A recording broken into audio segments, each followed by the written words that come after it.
icons, and also about sort of IPO indexes. So indexes that are used iconically or icons that are used indexically.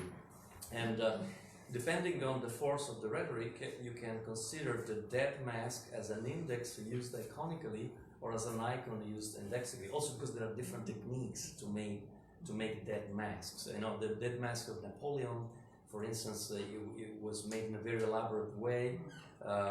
Although there was always the difficulty. You know, if you read, there is a beautiful description of how the dead mask of the Italian patriot Mazzini was made, and there is always the problem of acting very quickly because the body deteriorates very fast. So not always the final result is good. It depends on the materials that are available. In the case of Napoleon, some materials were not available because he was confined in this island, remote island. So it really depends case by case. We should probably organize a small symposium. Okay. Thank you. Well, just a quick question. Very quick. Not a very quick, because I wonder what are the future dangers of this technology of face recognition and collecting huge databases with facial images. Because of course huge databases ask themselves to be mined and then to look for some categories and types, and we of course like to have our world ordered into types. Yes. And already there are algorithms which claim, automatic algorithms which claim, for example, that they can recognize who is gay only from the facial images. So there is a lot of danger in future disuse of this, and this makes me to recall the Rwanda case. This genocide was in fact caused by us, by the anthropologists, Belgians, who came there with our European maniac attitude to measure everything and to categorize. And they came with this anthropometric ideology which started from Bertillon, measuring heads and especially faces. And they decided, they gave identity cards to these people, saying, you are Hutu, you are Tutsi. And before it was just agriculturalists and herders. And after 70 years, they created these differences, which before these two, they were not tribes, they were permeable, and people were moving from one another. But after giving them identities based on measuring faces, they created these tensions. And so, in fact, it was us who provoked this horrible war when in 3 months millions of people was killed. I was there 2 months ago, and still, of course, this trauma will last. Today it is even forbidden to use word Tutsi and Hutu. When you say it aloud, everybody are alert and people may be arrested. All this started with measuring faces, in fact. Yes, well, so the future danger, again, I'm thinking of a lot of danger developments caused by these possibilities by applying automatic algorithms. Yeah, it's a very complex question. I think on the one hand that we shouldn't yield to the understandable desire of being apocalyptic about technology, because of course there are some usages, even contemporary present-day uses of this technology, which I think are extremely beneficial. For instance, facial recognition is very useful and very effective in searching lost underage people. In many cases, police forces, law enforcement agencies get a lot of help from this technology when they have to look for a child who has been kidnapped or disappeared and so on and so forth. This is just an example. So there are many beneficial uses. The key point is the point of human supervision. So there is a tendency of, I would say also of, on the one hand, the market and marketing of this technology On the other hand, let's say the enthusiasm of technology makers to present more and more this kind of technology as autonomous. And first of all, this autonomy is a myth, because a human agency is always there. Second, this human agency is frequently biased. Our purpose, I think, as scholars, is to understand where exactly this human agency intervenes in the planning of the technology, in the planning of facial recognition, and to understand how to limit the biases that intervene in that technology. I think this is the purpose, I would say, of humanists, sociologists, mathematicians, historians, working together with engineers. Because in the engineering of this technology, very often the myth is somehow spontaneously and uncritically embraced that the role of this human agency is minimal, or is not detectable, or is not sellable either, because selling artificial intelligence as a derived form of human intelligence is not probably so appealing. So this is just a very brief answer to your question that is very complex, and I'm sure we're going to debate on this topic more and more during the next talks. So I would like now to introduce the second speaker, who is Professor Maria Giulia Dondero from FNRS, which is the Belgian National Center for Research, and also affiliated at the University of Liège. And I'm very happy that this year Professor Dondero is going to also be visiting professor of visual semiotics at the University of Turin. So we rapidly switch the computers. This one. Yes.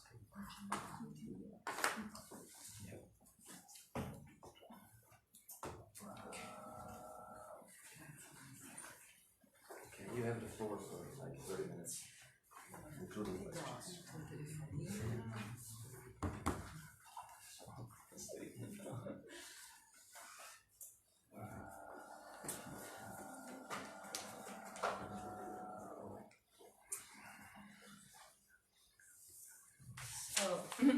I would first like to thank the director of the Polish Institute of Advanced Studies, and obviously Massimo Leone very much for this invitation to the Polish Institute of Advanced Studies in Warsaw today. But I must also thank him more generally for the tremendous energy he employs in collective research projects that we all enjoy and from which we all benefit. Here is the plan of my talk. I'll take into account the three questions: the traditional portrait, the liberation of the face, and the big data and deep learning, the type of the self. I wish to begin my communication on the composition and the composition of portraits and faces in deepfake videos by very quickly addressing the rules of portrait composition. That is to say, the rules that cause in the tradition of art history a portrait to be recognized as a portrait. In the tradition of art history, we may say that what characterizes a good portrait is its compactness. Indeed, portraits appear as being highly compact, not very articulated and excessively immutable, especially if compared with the other great genre of the painterly and photographic traditions. It seems that portraits put forth only a simple contrast, that is, a binary figure-ground articulation, which hinders the appreciation of any narrative deployment of the image. The essential characteristic of a portrait lies in the fact that the figure must be positioned in the center, which ensures a certain compactness or density and produces a cohesive totality against the void formed by the background. In the painterly tradition, the compactness of the figure is considered is considered to be a necessary feature of all portraits. The density and compactness of the figure on the plane of expression must be capable of signifying on the plane of content the sum of the life experiences of the subject represented as a totality. This is why portraiture accentuates the unity of the face and not gestures nor actions. Among all parts of the body, it is the eyes which are the most marked by past experiences and which condense a life story to be displayed before a viewer. The subject is therefore usually displayed showing only the part deemed to be the most noble, this being the area surrounding the eyes and the head. A view upon the body would already carry the value of a proto-action, or of a movement exceeding the simple act of gazing, thereby breaking away from the highest level of presence achievable, the object of portraiture being the attainment of the highest level of presence combined with the absence of action. As a portrait theorist Jean-Marie Pontevia stated, I quote, "In portraiture, the model is busy only with a single task, looking like him or herself. Each portrait is meant to condense the life of the subject represented. Perfection in portrait is achieved when the subject succeeds in coalescing his or her own past experience and destiny in the here and the now of the present presence." Let me say as a side note that while the eyes and the gaze are what count the most in a traditional portrait, given that they are the mark of the authenticity and uniqueness of identity, we will see that it's the blinking of the eyes and the power of the gaze that reveal the nature of deepfake videos. Indeed, the blinking rates in deepfakes are much lower than in normal videos. This means that in both cases, it is the eyes, as well as the quality of the gaze, that express the authenticity of the person's uniqueness. In preparation for this meeting in Warsaw and inspired by Massimo's research project, I asked myself a question I probably wouldn't have otherwise. Does the face constitute the portrait's real object of investigation, or is its object something else? A classic answer would be to say that portraits represent the act of looking, and that would not be wrong at all. At the same time, I think that in traditional portraits, what is represented is a system by which a balance is struck between the figure and the background. That is, a delicate structure where the background must leave room for the figure to emerge, but not too much room, because then the figure wouldn't be supported by anything solid. And not too little room either, because then the strength of the figure would disappear, since it would be engulfed by the background.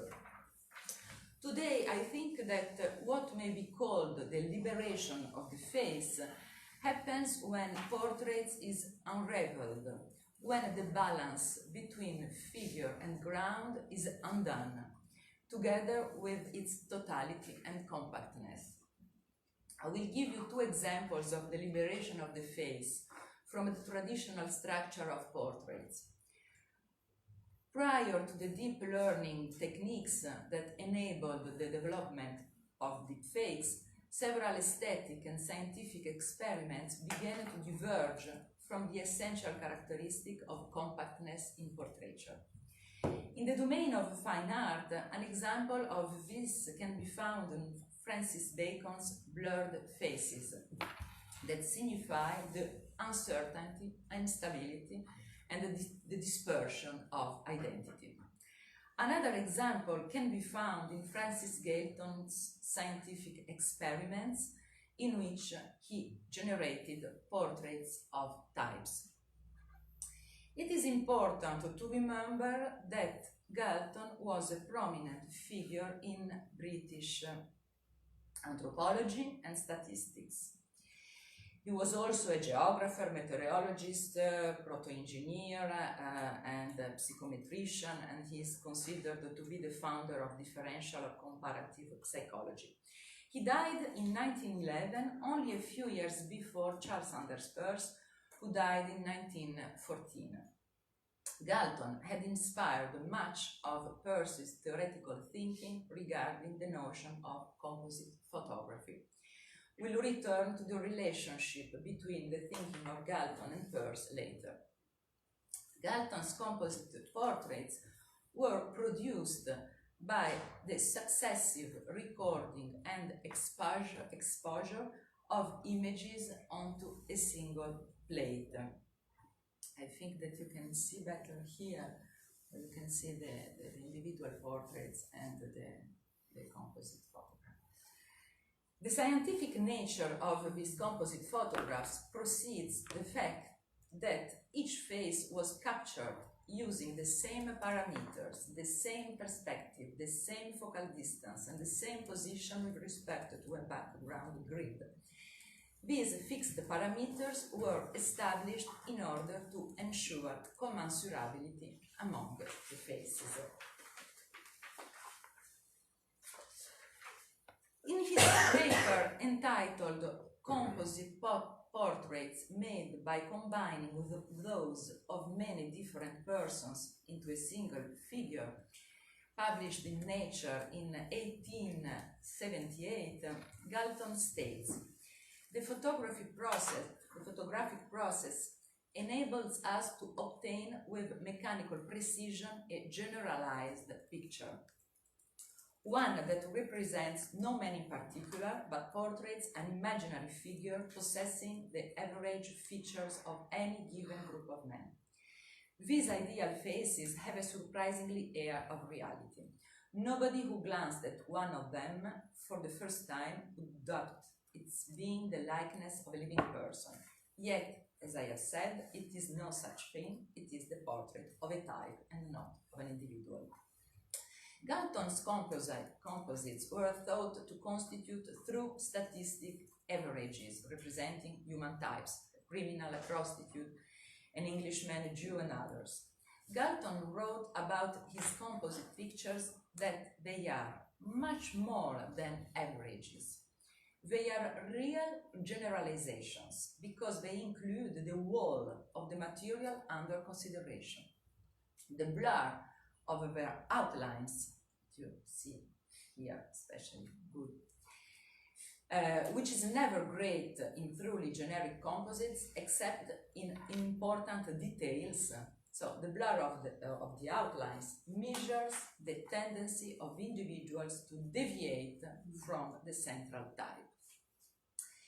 The blur of the outlines Galton speaks of is very important in the trajectory that I'm presenting to you today. If blurring was traditionally forbidden in any kind of portrait, with Galton and his portraits of types, we are faced with the surprising fact that individuality emerges from blurs, because the blur of the outlines allows us to see what stands out from the generality of the type. Italian researcher Chiara Ambrosio, in an article entitled Composite Photographs and the Quest for Generality, published in Critical Inquiry in 2016, states that various aspects of Galton's photographic method attracted Peirce's attention from very early on and left a long-standing mark on his own subsequent work. What had fascinated Peirce was undoubtedly the fact that Galton not only claimed that the ideal faces obtained by the method of composite portraiture appear to have a great deal in common with so-called abstract ideas, but in fact he proposed to rename abstract ideas cumulative ideas. Ambrosio states that the difference between the two scholars is that, I quote Ambrosio again, Galton's composite photographs are static. They are presentations of ideal types whose generality is validated by the reliability of the mechanical process that served for their generation. Peirce's composites, on the other hand, categorical composites, are inherently dynamic. They have an experiential basis. Some of the yellow shades to which we compare the color of our chair may have been seen, but they also have some kind of predictive power. The composite photograph will allow us to recognize other shades of yellow as yellow and apply them to other percepts. This idea of shades is interesting because, according to Peirce, it is the shades that make it possible to understand the vague limits of categories and classifications, as well as to apply a category to new percepts, and one could even say, more generally, to make the category elastic, plastic. To put it another way, and always quoting Ambrosio, for Galton, the center of the image is the essential part of the photograph, as it is in the center that the typical features congregate. For Peirce, on the contrary, the interesting process happens in the periphery of the images, the areas in which shading suggests further, probably new ways of applying the composite template of a category to a new context and deriving novel relations through its application. Here we see Peirce's famous logic of vagueness. We will return to the notion of vagueness towards the end of our presentation, but for now let's take a look at more recent work, and more specifically at the work of Lev Manovich. As did Peirce, Manovich also became aware of Galton's work. What is interesting in Galton's work for Manovich research, I speak about a paper of 1995 entitled From the Externalization of the Psyche to the Implantation of the Technology, is that his photographs, with his photographs, Galton not only proposed that universals may be represented through generic images, he actually objectified and materialized them. For Manovich, this phenomenon can be called externalization of the mind. What I'd like to stress is that Manovich uses this example to explain the birth of modern mass society's demand for standardization. The subjects have to be standardized, and the means by which they are standardized need to be standardized as well. Hence, the objectification of internal, private, mental processes and their equivalence with external visual forms can be easily manipulated and mass-produced. What was unique becomes mass-produced, what was hidden in an individual's mind becomes shared. Even more recently, deep learning achieved this idea, since it allowed the development of a fine analysis of very large databases, including databases of facial images. And deep learning has also led to many forms of malicious use of this database. So, from the standardization of subjectivity evoked by Manovich while discussing Galton's work, we will move on to the identity theft in deepfake videos. Indeed, as explained in a recent paper by Nguyen and colleagues entitled Deep Learning for Deepfakes Creation and Detection, published in 2019 at articles.org, deepfake, from deep learning and fake, is a technique that can superimpose face images of a target person, for instance Donald Trump, to to a video of a source person, for instance Nicolas Cage, to create a video of the target person, Trump, doing or saying things that the source person does, for instance Cage. Deepfake algorithms normally require a large amount of image and video data to train models to create photorealistic images and videos. Deep learning models have been recently used by deepfake algorithms in order to examine a person's facial expressions and movements and then to synthesize facial images depicting another person making analogous expressions and movements. It's easy to see that we are also talking about superimposing and synthesizing different images as in Galton's experience. But this time it's superimposing images of same person in order to facilitate the transpositions of one person's superimposed and synthesized facial expressions onto another person's gestures and facial movements. Unlike with Galton, the relevant process here is that of accumulating images of the same person so as to make him or her into the type of him or herself, so to speak, and then make the type applicable onto another person. In other words, the type of a person may then be superimposed onto the individuality of someone else, which is a matter of translating types and singularities. I have some more minutes. Yeah, yes, 2-3 minutes to conclude. 2-3 minutes only. Yeah, 5. So I five. Okay. Only something more about deep learning, and then I will conclude.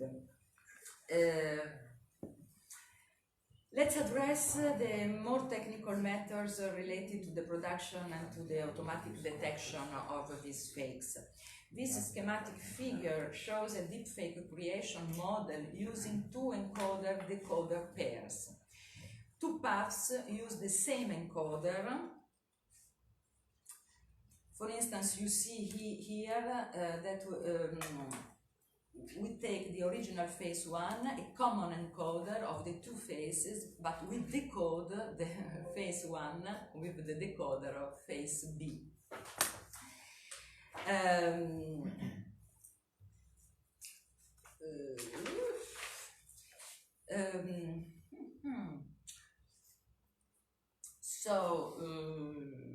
For instance, in this image is interesting because it's based on the on sequence descriptor, not only on visual descriptor, but on sequence descriptor.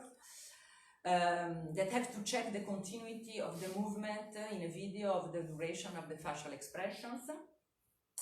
Based on the observation that temporal coherence is not enforced effectively in the synthesis process of deepfakes, Sabir and colleagues in a recent article leveraged the use of spatio-temporal features of video streams to detect them.